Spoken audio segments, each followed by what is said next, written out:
నమస్తే TVL astrology topic ఛానల్కి స్వాగతం అండి. ఛానల్ని సబ్స్క్రైబ్ చేయగలరు, షేర్ చేయగలరు, లైక్ చేయగలరు, బెల్ ఐకాన్ని నొక్కగలరు. ధన్యవాదములు. ఈరోజు 2024 జూలై 11వ తేదీ గురువారం నాటి రాశి ఫలితాలలో ధనుసు రాశి గురించి, మకర రాశి గురించి కూడా ఈ వీడియోలో తెలుసుకుందాము. ఈ చంద్రుడు ఈరోజు సింహరాశిలో పూర్వ ఫల్గుణి నక్షత్రం మీద, ఉత్తర ఫల్గుణి నక్షత్రం మీద సంచారం చేస్తున్నాడు. పూర్వ ఫల్గుణి నక్షత్రాధిపతి శుక్రుడు, ఉత్తర ఫల్గుణి నక్షత్రాధిపతి సూర్యుడు. ఈ చంద్ర సంచారం ఈ సింహరాశిలో ధనురాశి వారికి 9వ స్థానంలో ఈ సంచారం జరుగుతుంది. ఇక ధనురాశి అధిపతి గురువు 6వ స్థానంలో స్థితి పొంది ఉన్నాడు ధనురాశి నుంచి. అయితే ఇక వివరాల్లోకి వెళ్తే ఈ గోచర ఫలితాలు ఈ ధనురాశిలో 3 నక్షత్రాలు ఉంటాయి. మూలా నక్షత్రం, పూర్వాషాఢ నక్షత్రం, ఉత్తరాషాఢ నక్షత్రం. ఈ 3 నక్షత్రాల వారికి కూడా ఈ గోచార ఫలితాలు వర్తిస్తాయి. అయితే ఇక వివరాల్లోకి వెళ్తే ఇక ముందుగా 9వ స్థానంలో ధనురాశి వారికి 9వ స్థానంలో చంద్ర సంచారం వలన వీరికి కొన్ని వ్యతిరేక ఫలితాలే కనిపిస్తున్నాయి. ఈరోజు అనేది కొంచెం వ్యతిరేకలు కనిపిస్తున్నాయి. నవమంలో చంద్రుడు అంత అనుకూలంగా ఉండడు అనేది సూచించడం జరుగుతుంది. అయితే విద్యార్థులకి అంత అనుకూలంగా ఉండదు. వీరికి కూడా ఈరోజు వారు సరిగా ధ్యాస పెట్టలేకపోతారు, చదువుల్లో వెనకబడేది ఎక్కువగా కనిపిస్తుంది. కాబట్టి వీరి విషయంలో శ్రద్ధ వహించాలి ఈ రాశుల వారికి. అయితే ఇబ్బంది పడేది, కష్టపడేది ఉంటుంది. వారు ఎక్కువగా వారి విషయంలో శ్రద్ధ పెట్టాలి, ఇంట్లో పేరెంట్స్ అని కనిపిస్తుంది.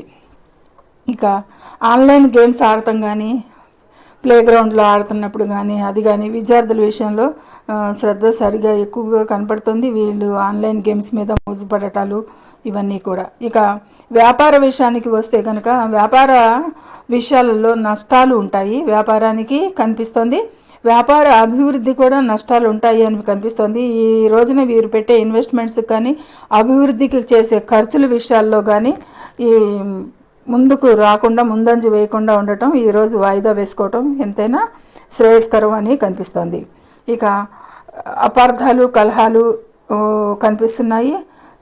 వ్యాపార అభివృద్ధికి చేసే ఖర్చులు కూడా లాభదాయకంగా, శుభప్రదంగా ఉండవు అనేది కనిపిస్తుంది. ఈ వ్యాపార భాగస్వామితో కూడా అపార్థాలు, కలహాలు కనిపిస్తున్నాయి. జీవిత భాగస్వామితో కూడా కనిపిస్తున్నాయి అపార్థాలు, గొడవలు. అయితే జీవిత భాగస్వామితో ఒక విషయం, తాటాకు మంట లాంటిది, పొద్దున మొదలైతే సాయంత్రానికి ఎండ్ అయిపోతుంది అనేది. కానీ వ్యాపార భాగస్వామితో అలా కాదు. కొంచెం మనస్పర్ధలు వస్తే కనుక వ్యాపారం కుంటుపడవచ్చు, వ్యాపార అభివృద్ధిలో నష్టాలు రావచ్చు, ఇవన్నీ కలుగుతాయి. కాబట్టి కొంచెం అపార్థాలకి, కలహాలకి, ఈ మనస్పర్ధలకి, అపనిందలకి, మాటలు పడని దానికి కూడా కొంచెంగా ఈరోజు సమయస్ఫూర్తిగా ఓపికగా ఉంటే సరిపోతుంది అనేది ఉండాలి. ప్రతి నిమిషం అప్రమత్తంగా ఉండాలి కదా వ్యాపార విషయం అంటే. ఇక ఇద్దరి మధ్య చూసుకుంటే భవిష్యత్తులో నిర్ణయాలు కానీ, భవిష్యత్తు వ్యాపార అభివృద్ధికి కుంటుపడే అవకాశాలు కూడా ఎక్కువ ఉంటాయి. ఆర్థిక లాభాల విషయాల్లో కానీ, ఆర్థిక పెట్టుబడుల విషయాల్లో కానీ ఇక మనస్పర్ధలు పార్ట్నర్స్లో రాకుండా ఉండటానికి ప్రయత్నించండి. కాబట్టి ఈ విషయంలో వీళ్ళు చాలా అప్రమత్తంగా ఉండాలి వ్యాపార విషయాలకు అనేది సూచించడం జరుగుతుంది. అయితే భార్యాభర్తల విషయంలో అయితే కొంచెం జాగ్రత్తలు ఎక్కువగా తీసుకోవాల్సింది కనపడుతుంది. ఆల్రెడీ మామూలుగా కలిసి ఉన్న వారికి అయితేనే విభేదాలు ఎక్కువగా, గొడవలు, ఇంట్లో సమస్యలు ఎక్కువగా ఉంటాయి. అదే విడిపోయిన వారైతే కనుక ఇంకా సమస్య జటిలమయ్యి ఇంకా పూర్తిగా విడిపోయే అవకాశం, అంటే ప్రస్తుతానికి దూరంగా ఉన్న వాళ్ళకి ఇంకా జటిలంగా అయిపోయి విడిపోయే అవకాశాలు కూడా ఎక్కువ కనిపిస్తుంది. విడిపోయి ఉన్న వారికి కూడా విడాకుల దాకా కూడా వెళ్ళే అవకాశం కూడా కనపడుతుంది అనేది ఈ విషయంలో వీళ్ళు జాగ్రత్త తీసుకోవాలి అనేది గ్రహ సూచన. అయితే ఒక చిన్న విషయం ఏంటంటే, కుటుంబ విషయాలకి, కుటుంబాల్లో ఎవరైనా సరే అనారోగ్య సూచనలు ఉన్నవారు ఉంటే కనుక, పెద్దవారు వయసు మళ్ళిన వారు ఎవరైనా ఉంటే కనుక, వారి కుటుంబంలో ఎవరికైనా అనారోగ్య సూచనలు ఉంటే కనుక వారి విషయంలో ఎక్కువ శ్రద్ధ తీసుకోవాలి. వారి విషయాలు, కుటుంబంలో ఏదైనా చెడ్డ వార్తలకి సంభవించే అవకాశం కనపడుతోంది అని ఈ విషయాన్ని గమనింపులోకి తీసుకురావటం జరుగుతుంది. ఇక ఆ, అప్రమత్తంగా వారి విషయంలో శ్రద్ధ తీసుకోండి. అప్రమత్తంగా ఉండాలి అనేది. ఇక ఇక స్నేహితులు, బంధువులు, ఇరుగు పరివారితో కూడా కొంచెం జాగ్రత్తగానే ఉండాలి ఒకరోజు కూడా. ఇంకా వారి విషయాలు అపార్థాలు కానీ వాదాలకు కానీ అవకాశాలు ఇవ్వద్దు. దానివల్ల ఏమవుతుందంటే పరువు, గౌరవం, మర్యాద కూడా భంగం వాటిల్లవచ్చు. అందుకే అలాంటి సూచనలు కనిపిస్తున్నాయి. కాబట్టి జాగ్రత్తగా ఓపిక పట్టండి, సంయమంగా పాటించండి. ఇక ఇన్వెస్ట్మెంట్స్ అయితే కనుక అనుకూలమే లేదు, అదేంది ఖచ్చితంగా చెప్పేయచ్చు. ఇక ఆరోగ్య విషయాలకైతే కనుక ఆందోళనలు, మనసుకి ఒత్తిడి, భయాందోళనలు కొంచెం ఆ విధంగానే ఉంటుంది. వీరికి ఈరోజు ఏ పని మీద ధ్యాస పెట్టలేకపోవటం అనేది, ఒళ్ళు బద్ధకంగా లేజీగా, మైండ్ మందకోడిగా ఉండటం అనేది సాగుతుంది. కాబట్టి వీరు పనుల్లో కూడా మంచి యాక్టివ్ పార్ట్ తీసుకోలేరు. ఏ పని మీద శ్రద్ధ లేకుండా ఉంటుంది. మానసికంగా బాధపడతారు అనేది కనపడుతుంది. ఇక రుణ బాధలు విషయాలకి అవనివ్వండి, మొండి బాకీలు వసూలు కానీ విషయాలు ఏమైనా సరే ఆర్థిక నష్టాలే కానీ పిల్లల విషయాలకు కూడా ముఖ్యంగా ఎక్కువ కనిపిస్తుంది. శ్రద్ధ తీసుకోవాల్సిన విషయంగా కనిపిస్తోంది. ఇక ఆస్తి విషయాలు కూడా గృహ నిర్మాణానికి కూడా అనుకూలంగా లేదు ఈరోజు. ఎటు చూసినా కానీ వీరికి ఏ విధంగా అని కూడా అనుకూలంగా లేదు అనేది చెప్పవచ్చు. ఇక ఆధ్యాత్మిక విషయాలకైతే అనుకూలంగా ఉంటుంది, ఆధ్యాత్మిక ప్రయోజనాలకైతే అనుకూలంగా ఉంటుంది అని చెప్పచ్చు. ఇక చిన్న ప్రయాణాలకైనా కానీ, దూర ప్రయాణాలకైనా కానీ, విదేశీ ప్రయాణాలకైనా కానీ కొంచెం ఇబ్బందులు ఎదుర్కొనేది ఎక్కువగా కనిపిస్తుంది. ఇక విద్యార్థుల విషయానికి వస్తే విద్యార్థులకి ఉన్నత విద్యకి కోసం అవకాశాలు వచ్చినా లేటుగా వచ్చినా సరే కొంచెం ప్రయాణాల్లో ఇబ్బందులు, సమస్యలు, సీట్లు సంపాదించే వాటిల్లో కొంచెం ఎదుర్కోవచ్చు అనేది కనిపిస్తుంది. ఇక ఆరోగ్య విషయాలు చూస్తే కనుక ఆరోగ్య విషయాలకి చాలా మైండ్ ప్రశాంతంగా ఉండదు వీరికి. వాళ్ళ సంతానం వల్లే ఎక్కువగా వీరు వేద చెందేది, బాధపడేది ఎక్కువగా కనిపిస్తోంది. వారి వేరే దారిలో ఉండటం వల్ల అవ్వచ్చు, ఏ విధంగా అవుతారో అనే భయం, భ్రాంతులు వీళ్ళకి కుంగదీస్తూ ఉంటుంది. సంతాన విషయంలో వీళ్ళకి వారి నుంచి ఏమాత్రం కూడా సపోర్ట్ ఉండదు అనేది, అదుపులో పెట్టడానికైనా సరే అనేది కనిపిస్తుంది. ఇక ఏ పని తలపెట్టినా కానీ వివిధ అడ్డంకులు అన్నీ ఎదుర్కొనేది ఎక్కువగా కనిపిస్తుంది. ఈరోజు వీరు ఆర్జనల కంటే కూడా ఇతరుల నిర్ణయాల మీద ఆధారపడతారు అనేది కనిపిస్తుంది. అది అలా ఆధారపడటం మూలంగా మోసపోవటమే అవుతుంది. మనకి సరైన నిర్ణయాలు, మన విషయాలకి సంబంధించిన సరైన నిర్ణయాలు మనకు అందవు, మోసపోవటమే జరుగుతుంది. కాబట్టి తస్మాత్ జాగ్రత్తగా ఉండాలి అనేది సూచించడం జరుగుతుంది. జాగ్రత్త పడండి ఈ విషయంలో. పోస్ట్పోన్ చేసుకోండి మీ విషయాలు, కానీ ఒకరోజు ఆలస్యమైనా పర్వాలేదు, కానీ ఇతరుల సలహాలు మాత్రం ఈరోజు మీరు తీసుకునేది లేకుండా ఉండండి. అదే ఉత్తమ శ్రేయస్కరంగా చెప్పడం జరుగుతుంది. ఇక ధనుసు రాశి వారికి ఈ విధంగా క్లుప్తంగా చెప్పడం జరుగుతుంది. ఇక పరిహారాల విషయానికి వస్తే రాహుకేతులకు కానీ, కుజునికి కానీ సూర్యారాధన, కొంచెం గురువుకి గురు పూజలు. ఎందుకంటే గురువు షష్టమంలో ఉన్నాడు, 6వ స్థానంలో ఉన్నాడు. 6వ స్థానానికి ధనురాశికి గురువు అనుకూలమే, కానీ 6వ స్థానంలో ఉంటే అనారోగ్యాలు ఎక్కువ సూచించడం జరుగుతుంది. అన్నీ కూడా వ్యతిరేకంగా ఉంటాయి ఫలితాలు. 6వ స్థానానికి సంబంధించి శత్రుపీడ ఎక్కువ అవుతుంది, రుణ బాధలు ఎక్కువ అవుతాయి. వీటన్నిటికీ కూడా కొంచెం ధనురాశి వాళ్ళకి గురు ప్రభావం తక్కువగా ఉంది. కాబట్టి గురు పూజలు, గురు దత్తాత్రేయ పూజలు పరిహారంగా చేసుకుంటే కొంచెం పరిస్థితులలో మార్పుల అవకాశం కోసం ఆశిద్దాము. ఇది ధనురాశి వారి గురించి. ఇక మకర రాశి వారి గురించి. ఇక మకర రాశి వారు రాశిలో 3 నక్షత్రాలు ఉంటాయి. మకర రాశి అధిపతి శని. ఈ మకర రాశిలో 3 నక్షత్రాలంటే ఉత్తరాషాఢ నక్షత్రం, శ్రవణ నక్షత్రం, ధనిష్ట నక్షత్రం. ఈ 3 నక్షత్రాల వారికి కూడా ఈ ఫలితాలు వర్తిస్తాయి అనేది చెప్పటం. అయితే విద్యార్థులకి ఎలా ఉంటుందంటే కూడా ఈ అష్టమ భావంలో మకర రాశి నుంచి అష్టమ భావంలో చంద్ర సంచారం అనేది చాలా చాలా దారుణమైన పరిస్థితిగా ఉంటుంది వీరికి. ఇంకా పోయిన రాశుల కంటే కూడా వీరికి ఇంకా కొంచెం జటిలంగా ఉండొచ్చు, కొన్ని పరిస్థితులు దారుణమైన పరిస్థితిగా ఉంటుంది. మామూలుగా అయితే జన్మచక్రం నుంచి చెప్పాలంటే కనుక ఈ గోచర ఫలితాలే కాబట్టి అంత భయప్రాంతులకు అవసరం లేదు పడేది అని స్పష్టంగా చెప్పవచ్చు. కాకపోతే ఏంటంటే అష్టమ భావం కష్టాలు అనేది కనిపిస్తుంది. అష్టమ భావంలో చంద్ర సంచారం అంత అనుకూలం కాదు ఈరోజు. ముఖ్యంగా విద్యార్థుల విషయానికి వస్తే కనుక వారికి కూడా అంత సుముఖంగా ఉండదు. వారికి చదువులకు బాగా సాగటానికి సమయం అనుకూలంగా ఉండదు అనేది కనిపిస్తుంది. ఆరోగ్యానికి వీరు అనారోగ్యానికి కూడా చాలా శ్రద్ధ అవసరం. ఎందుకంటే ప్రమాదాలు జరిగే అవకాశం ఎక్కువగా కనపడుతుంది. వాహనాలతో సంబంధించిన వ్యాధులు వచ్చేది కానీ అవకాశాలు ఎక్కువగా కనపడుతున్నాయి. ఈ విధంగా ఉంది. ఇక బంధుత్వాలు కూడా ఇబ్బందుల్లో పడతాయి ఈరోజు అనేది, ఇది కూడా మానసిక వ్యధకి కారణం అవ్వచ్చు. ఈ బంధువుల బాధలు వివాదాలు ఎక్కువగా తగాదాలకి పోరాదు. ఎక్కువగా ఈరోజు బంధువులతో అయినా సరే స్నేహితులంతా అయినా సరే అన్ని అపార్థాలు, బంధువులు రామ అంటే కూడా బూతుగా వినిపించే సమయంగా అనిపిస్తుంది కొన్ని విషయాలకి అనేది. ఈ విషయాలు అనేది చెప్పవచ్చు స్పష్టంగా అనేది కనపడుతుంది. అయితే ఈ రవాణా సమయంలోనే ఈరోజు వీరికి భూ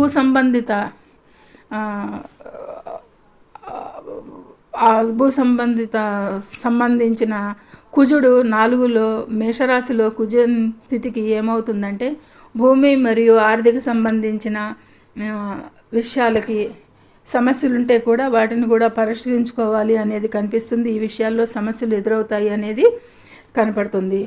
ఇక క్రయ విక్రయాలకు అవకాశం లేదు, వాటిలో నష్టాలు కనపడతాయి. ఇక అష్టమంలో స్థితి చెందిన సంచారం వలన ఏమవుతుందంటే వ్యక్తి ఆరోగ్య సంబంధాలకి సంబంధించి సమస్యలకు ఎక్కువగా గురవటం జరుగుతుంది. ఆకస్మికంగా జరిగే అవకాశాలు, ఆకస్మిక అడ్డంకులు, ఆకస్మిక సమస్యలు ఎదురవుతాయి అనేది, కొన్ని చెడ్డ వార్తలు కూడా ఆ రోజు వినవలసి రావచ్చు అనేది కనపడుతుంది. అది వ్యక్తికి ఒత్తిడికి కారణం అవుతుంది. ఈరోజు ఒత్తిడికి లోనయ్యే అవకాశాలు ఎక్కువ కనపడుతున్నాయి. ఈ సమయంలో అతను ఇంకా వాదాలు పెట్టుకుంటూ ఉంటే కనుక ఇంకా తలనొప్పి ఎక్కువ, అపార్థాలు, జనాలతో కొట్లాట్లు ఇవే తగ్గించుకోవాలి. వాటిల్లో ఎవరైనా అది మనది కాకపోయినా కానీ ఎవరి సమస్యలు అయినా సరే కూడా తల దూర్చి ఏదో సమాధానపరుద్దాం అనేది చూసిన వాళ్ళకి కూడా వీళ్ళకి అసలు మనిషికి పోయి చెడు వీళ్ళకి ఎదురవుతుంది వివాదాల్లో. కాబట్టి వివాదాల్లో చిక్కుకోకుండా మన నుంచి వేరే వాళ్ళతో కానీ వేరే వాళ్ళ విషయాల్లో కానీ మనం తలదొరచకుండా ఉంటే మంచిది ఈరోజు ముఖ్యంగా అనేది మన కంటపడిన అలాంటి విషయాలు చూసి పక్కకి వెళ్ళిపోవటం ఉత్తమంగా సూచించడం జరుగుతుంది. ఇక వ్యక్తి అనారోగ్య సూచనలతో బాధపడతాడు కాబట్టి వ్యక్తికి కాళ్ళ నొప్పులు కూడా భరించాల్సి ఉంటుంది ఈరోజు అనేది. కాళ్ళ నొప్పులకు సంబంధించిన అనారోగ్య సమస్య కూడా కలగవచ్చు. ఇక సామాన్యంగా 5లో దేవగురు బృహస్పతి మంచి అనుకూల ఫలితాలు ఇవ్వడానికి రెడీగా ఉన్న గోచార స్థితి ప్రకారంగా చూస్తే, భావాలలో ప్రకారం చూస్తే గురువు వేదలో ఉన్నాడు, సూర్యునికి మధ్యలో స్థానంలో వేదంలో ఉన్నాడు. కాబట్టి తన ఫలితాలను 5వ స్థానానికి సంబంధించిన ఫలితాలను మంచిగా ఇవ్వలేడు. అంటే విద్యార్థులు తమ చదువులు బాగా సాగుటానికి అనుకూలంగా ఉండకపోవచ్చు విద్యార్థులకి. ఒంటరిగా ఉన్న వాళ్ళకి వివాహాల అవకాశాలు కూడా వస్తాయి అనుకుంటే నిరాశ మిగులుతుంది. అది మంచి సమయంగా కనిపించటం లేదు. అయితే గురువు మంచి ఆర్థికంగా కానీ ఇది వేదలో ఉండటం మూలంగా తన ఫలితాలని నిర్వీర్యం అవుతాయి అనేది కొంచెం స్పష్టంగా తెలుసుకుంటే జన్మ జాతకం చక్రం నుంచి కూడా చెప్పటం జరుగుతుంది. కాబట్టి ఈ విషయాలు 5వ స్థానానికి సంబంధించిన కారణాలన్నీ కూడా కొంచెం మిశ్రమ ఫలితాలే ఉంటాయి అనేది చెబుతుంది. ఈ స్టాక్స్ వంటి ఏవైనా ఊహాగానాలకి వాటికి కూడా ఇది మంచి సమయంగా, మామూలుగా అయితే మంచి సమయం అని చెప్పాలి. అది ఇప్పుడు అంతగా అనుకూలించదు, సంబంధిత సమస్యలు వస్తాయి అనేది, నష్టాలు జరుగుతాయి అనేది సూచించడం జరుగుతుంది. ఇంకా కోరిన కోరికలు, ప్రణాళికలు, ఒంటరిగా ఉండే వాళ్ళకి, విద్యార్థుల విషయానికి ఏమైనా సరే, ఐదో దానికి సంబంధించింది ఆత్మస్థైర్యాన్ని, ఏదైనా సరే దీనికి సంబంధించిన విషయాలు, కారకత్వాలన్నింటిలో కూడా కొంచెం ప్రతికూలంగా ఉంటాయి ఈరోజు అనేది సూచించడం జరుగుతుంది. మీకు శని 2వ స్థానానికి 1వ స్థానానికి అధిపతి అవటం వల్ల కొంతలో కొంత మేలు కనిపిస్తుంది. 2లో శని అనుకూలంగా ఉండడు, దీన్ని బట్టి నడుస్తుంది ఏలినాటి శని చివరి దశ కాబట్టి దీన్ని కొంచెం చెడ్డ సమయం అనే చెప్పచ్చు. కానీ కుటుంబంలో ఎవరికైనా దీర్ఘకాలిక ఇంకా అనారోగ్యంతో ఉన్నవారు ఎవరైనా ఉంటే సరే, వారికి వాళ్ళ విషయంలో కొంచెం చెడు వార్త వినవచ్చు అనేది కూడా కనిపిస్తోంది. ఇంకా జీవితం భాగస్వామి నుండి విడిపోయేది, విడాకులు తీసుకునేది కూడా కనిపిస్తున్నాయి. కాకపోతే ఏంటంటే ఇప్పుడు శని తిరోగమనంలో ఉండి మకర రాశిని చూస్తాడు కాబట్టి, తన సొంత రాశిని చూస్తున్నాడు కాబట్టి జన్మ రాశికి సంబంధించిన విషయాలకి కొంచెంగా అనుకూల ఫలితాలు ఇవ్వచ్చు అనేది ఆశిస్తాం. విషయాలు కొంచెం పోస్ట్పోన్ అవుతాయి అంతే, అవేమీ ఉద్ధరించబడవు. కానీ ఈ రోజు వరకు పోస్ట్పోన్ అవ్వచ్చు. కొంచెం ప్రమాదాలు బాగా సీరియస్ అయ్యేది, గోడితో పోతాం వరకు అంటారే అలా అన్నమాట, అలా జరగవచ్చు. కాబట్టి ఉద్యోగంలో కూడా వీళ్ళు చాలా కాలం పాటు ఉద్యోగం ఉండకపోవచ్చు, ఉద్యోగం కోల్పోయే అవకాశాలు కూడా కనిపిస్తుంది ఈరోజు అనేది. మరి ఆర్థిక అవరోధాలు ఎక్కువగా కనిపిస్తున్నాయి. కుటుంబ జీవితం పట్ల కూడా అసంతృప్తిగా ఉంటారు అనేది కూడా కనిపిస్తుంది. ఎందుకంటే ఖర్చులు ఎక్కువగా ఉంటాయి, ఆదాయం తక్కువగా అవుతుంది అనేది కనిపిస్తుంది. ఇక ఆకస్మిక అడ్డంకులు, సమస్యలు, ఇబ్బందులు అన్నీ కూడా మానసిక వేదన, మళ్ళీ అప్పుల బాధ, రుణాల బాధ, శత్రు బాధ, ఈ ఒకటేంటి ప్రతికూలంగా అన్ని విషయాలకి కూడా అలాగే ఉంటుంది. ఇక రోజువారీ జీవిత కార్యక్రమాలన్నీ కూడా ఇంట్లో కూడా ఇబ్బందులు, ఆలస్యాలు, జాప్యాలు అవుతాయి అనేది కనిపిస్తుంది. ఆర్థికంగా కూడా వీరికి అంత మంచి సమయం కాదు, నిరుత్సాహంగా ఉంటారు ఎక్కువగా. ఎదుటివారికి కూడా చాలా వీరు అలాగే కనిపిస్తారు, ఏదో కోల్పోయినట్టుగా మొత్తం నిరుత్సాహంగా కనిపిస్తారు. ఈ పోగొట్టుకున్న వాళ్ళలాగా ఉండటం మూలంగా ఏదో అంటారే అన్నట్టుగా అయిపోతారు. దాని నుంచి బయటపడటానికి ప్రయత్నించండి ఈరోజు, దానికి లోబడకుండా ఉండండి అనేది సూచించడం జరుగుతుంది. ఇక దాని నుంచి రెమెడీ అనుకోండి, దాని నుంచి బయటపడాలి. దానికి యోగా, మెడిటేషన్ ఇలాంటివి కూడా చేసుకుంటే బాగుంటుంది అనేది తెలుస్తుంది. ఈ విషయాలన్నీ గమనింపులో పెట్టుకోవాలి. అది ఎంత దారితీసేది అంటే అది ఒక డిప్రెషన్కి కూడా దారితీస్తుంది. ఎందుకంటే మకర రాశికి శని, చంద్రుడు, దానివల్ల ఎక్కువ మానసిక తీవ్రత ఎక్కువగా ఉంటుంది వీరికి. దానికి ప్రతి చిన్న విషయాన్ని కూడా తట్టుకోలేక మానసిక వేదన, ఒత్తిడి ఎక్కువ అయ్యేది చాలా ఉండవచ్చు. ఈ భావస్థితి వల్ల, ఈ గ్రహాల భావస్థితి వల్ల. చంద్రుడు, శని కదా, డిప్రెషన్కి కూడా మానసికంగా కుంగిపోవటం, డిప్రెషన్కి ఇది ఉంటుంది. అయితే దానికి బానిస అవ్వకోకుండా కొంచెం మీరు దాని నుంచి బయటపడటానికి నలుగురితో కలిసి ఉండటం, నలుగురితో మాట్లాడటం, నలుగురితో స్నేహంగా ఉండటం, 4 రకాల వ్యాపకాలు పెట్టుకోవడం లాంటివి చేసుకుంటే దాని నుంచి త్వరగా బయటపడగలుగుతారు అనేది సూచించడం జరుగుతుంది. ఇక పరిహారాల విషయానికి వస్తే శనికి ఆరాధన, శని జపాలు, స్తోత్రాలు వల్లించుకోవడం అనేది సూచించడం జరుగుతుంది. అది అనుకున్నట్లుగానే మానసికంగా, శారీరకంగా కొంత ప్రయత్న సమయం తీసుకురావచ్చు ఈరోజు అనేది ఎక్కువ కనిపిస్తుంది. ఈ కాలం కొంత ధన రోగాన్ని బాగా చూసింది అంటే మానసికంగా కూడా, శారీరకంగా కూడా అనారోగ్యంగా ఉంటుంది అనేది, బలహీనతలు ఎక్కువగా కనిపిస్తూ ఉంటాయి. ఈరోజు అంతా కోల్పోయినట్లుగా ఉండటం, ఓపిక లేనట్లుగా ఉండటం, నిరాశ, డిప్రెషను, అలా ఆల్మోస్ట్ అలాగే నీరసంగా ఉండటం, అంతా కోల్పోయినట్టుగా ఉండటం లాంటివి, వాటి నుంచి బయటపడటానికి ప్రయత్నించండి. ఇది మకర రాశి వాళ్ళకి చెప్పదలుచుకున్నది పరిహారంగా. ఇక సర్వే జనం సుఖినో భవంతు. Please subscribe my channel.